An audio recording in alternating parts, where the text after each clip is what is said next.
So, what exactly is Scanf statement? Scanf is a function that lets program ask the user for input. It takes the user's input and stores it in a variable. This variable is stored in memory, allowing the program to use this input in various ways throughout the code. Now let's see how to use Scanf statement in our program in order to take user-defined inputs. Let's declare an integer variable x.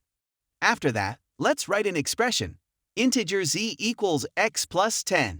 In order to execute this expression, we need to define the value of x. Previously, we were initializing the variable like x equals 10. But now, we need a user-defined input. So, remove this. Before asking for a user input, it is always a good practice to display a relevant prompt to make our code more interactive and let the user know what to enter. Use Printf Statement and put enter the value of x. After that, Scanf statement will be used to get the value of x from the user. Enter the keyword scanf, followed by parentheses, then inverted commas. After that, we put the format specifier based on the data type of our variable. That is %d. After that, we put a comma. Then ampersand sign followed by our variable x. Of course, terminate the statement with semicolon. This ampersand sign is used to store the user-defined value directly into the memory location. Now run the program. You can see the prompt, enter the value of x. Let's put the value 100. But wait, where is the result for our expression? Well, for that, we need to add another printf statement to display the value of z.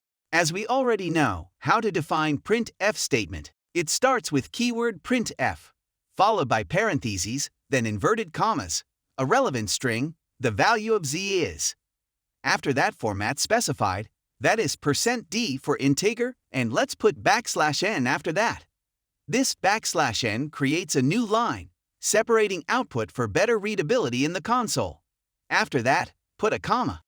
Then variable z whose value we need to print, and finally we put a semicolon. Let's run the program again. You enter your custom value for x, and, yes, the program displays the calculated value of z based on our expression. In the same manner, you can define multiple user-defined inputs and perform various tasks and calculations throughout your programs. That's all for this lesson. If you have any questions, please leave a comment below. Be sure to like this video and subscribe to our channel for more educational content. See you next time. Happy coding!